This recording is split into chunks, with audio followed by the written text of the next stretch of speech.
सभी स्टूडेंट्स का एक बार फिर से स्वागत है मेरे YouTube चैनल पवन दया हिस्ट्री क्लासेस पर। इसमें हम आज देख रहे हैं क्लास 11th की हिस्ट्री का 4th चैप्टर इस्लाम का उदय और विस्तार के महत्वपूर्ण क्वेश्चन। ये दूसरा भाग है। पहला भाग मैंने पहले ही अपलोड कर दिया है, जिसमें हमने ऑब्जेक्टिव टाइप क्वेश्चंस और लॉन्ग आंसर क्वेश्चंस हमने डिस्कस किए थे। इसमें हम शॉर्ट आंसर क्वेश्चंस डिस्कस कर रहे हैं। वीडियो को एंड तक देखना ना भूलें, बहुत इंपॉर्टेंट है। चलिए बेटा स्टार्ट करते हैं। हमारा बेटा पहला क्वेश्चन है, अब्बासी क्रांति से आपका क्या तात्पर्य है। तो इसमें कुछ मेन पॉइंट्स हैं बेटा, एक्सप्लेन आप इसको थोड़ा सा और ज़्यादा कर लेना ताकि आपको बढ़िया नंबर मिले। इसमें पहला पॉइंट हमारा है कि एक सुनियोजित आंदोलन के द्वारा उमैयद वंश को उखाड़ फेंका और उस आंदोलन का नाम था दवा। दूसरा है 750 ईस्वी में इस वंश की जगह यानी कि उमैयद वंश की जगह अब्बासियों ने ले ली, जो मक्का के ही रहने वाले थे। और ये जो विद्रोह शुरू हुआ था ये दमिश्क से बहुत दूर जगह थी, खुरासान, वहाँ पर शुरू हुआ था ये विद्रोह। और खुरासान में अरब और ईरानियों की मिलीजुली आबादी थी कि कुछ अरबी व्यक्ति थे और कुछ ईरानी संस्कृति वाले व्यक्ति थे। और इसमें जो सेनापति थे वो थे अबू मुस्लिम नामक एक ईरानी गुलाम, वो सेनापति रहे थे। और उन्होंने अंतिम उमैयद खलीफा मारवान को जब नदी पर हुई लड़ाई में हराया और फिर अपनी नई राजधानी उन्होंने दमिश्क से हटाकर बगदाद में स्थापित की। तो ये बेटा अब्बासी क्रांति के मेन पॉइंट्स है। नेक्स्ट क्वेश्चन है हमारा, ईसाई मुस्लिम संबंधों पर धर्म युद्ध का क्या प्रभाव पड़ा। तो इसके बारे में हम कहेंगे कि सबसे पहले बताएंगे कि धर्म युद्ध क्या थे। इसमें हम बताएंगे पोप अर्बन द्वितीय और बाइजेंटाइन सम्राट थे एलेक्सियस प्रथम। उन्होंने 1095 से 1291 के मध्य पूर्व भूमध्य सागर के तटवर्ती मैदानों में मुस्लिम शहरों के विरुद्ध धर्म के नाम पर मुसलमानों के साथ कई लड़ाइयाँ लड़ी, जिनको धर्म युद्ध का नाम दिया गया। इसमें बेटा पहला जो युद्ध लड़ा गया था वो था 1098-99 में।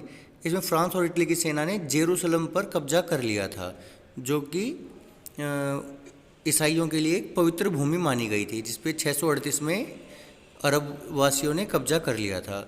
और बेटा कब्जा करने के बाद मुसलमानों और यहूदियों की निर्मम हत्याएं कर दी गई थी। दूसरा जो धर्म युद्ध है वो 1045 से 1049 तक लड़ा गया, लेकिन इसमें जर्मन और फ्रांसीसी सेनाओं की हार हुई, यानी कि ईसाइयों की हार हुई। तीसरा धर्म युद्ध था 1189 में लड़ा गया और इसमें भी यूरोप की सेनाओं को कोई खास सफलता प्राप्त नहीं हुई।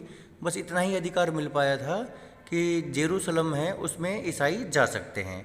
अच्छा, इन धर्म युद्धों ने ईसाई मुस्लिम संबंधों पर क्या प्रभाव छोड़ा वो हम देख लेते हैं। पहला प्रभाव था कि मुस्लिम राज्यों का अपने ईसाई प्रजाजनों की ओर कठोर रुख, क्योंकि ईसाई काफ़ी टाइम से धर्म युद्ध किए जा रहे थे तो मुस्लिम अब उन्हें शक की दृष्टि से देखते थे। दूसरा प्रभाव इसका ये था कि मुस्लिम सत्ता तो बहाल हो गई थी, लेकिन फिर भी पूर्व और पश्चिम के व्यापार में इटली के व्यापारिक समूहों का प्रभाव बना रहा, यानी कि व्यापार में अब भी इटली ही सबसे आगे रहा। अगला क्वेश्चन है, इस्लामी क्षेत्र के सन 600 से 1200 ईस्वी तक के इतिहास निर्माण में हमारे समाज का क्या आधार है, यानी कि कैसे हम बताते हैं इसके इतिहास के बारे में। तो इतिहास की जानकारी के स्रोत हैं बेटा इतिवृत्त और त्वारीख, जीवन चरित्र जिसे सिरा बोलते हैं, पैगंबर के कथन और कृत्य जिसे हदीस बोलते हैं, कुरान पर टीकाएँ तफसीर हो गई, प्रत्यक्षवर्ती वृत्तांत प्रत्यक्षदर्शी वृत्तांत अखबार हो गए, दस्तावेजी प्रमाण हो गए, प्राचीन शिलालेख, प्राचीन इमारतें, शिलालेख, मुद्राएं और अर्ध ऐतिहासिक रचनाएं। 3 नंबर का इंपॉर्टेंट क्वेश्चन है बेटा, ये पॉइंट्स याद रखें, इनको थोड़ा थोड़ा एक्सप्लेन कर दोगे 3 नंबर आ जाएंगे आपके। एक बहुत इंपॉर्टेंट क्वेश्चन है, हिजरा से आप क्या समझते हैं। ये बेटा कई फॉर्म में आ सकता है कि 622 में मक्का से मदीना के कुछ को आप क्या कहेंगे और इसका क्या महत्व है, तो इसको हम देखते हैं। तो हुआ क्या था बेटा, पैगंबर मोहम्मद हैं 612 ईस्वी में उन्होंने अपने आप को रसूल घोषित कर दिया था और मूर्ति पूजा का विरोध किया था और अन्य सभी धर्मों का उन्होंने विरोध किया था। तो इससे मक्का के जो समृद्ध लोग हैं, जो अन्य धर्मों को मानने वाले हैं, उनमें बेचैनी बढ़ गई और उन्होंने पैगंबर मोहम्मद को परेशान करना शुरू कर दिया, जिसकी वजह से उन्हें इस भारी विरोध के कारण सन 622 में अपने अनुयायियों के साथ मदीना कूच करने के लिए मजबूर होना पड़ा। और पैगंबर मोहम्मद की इसी यात्रा को हिजरा कहते हैं।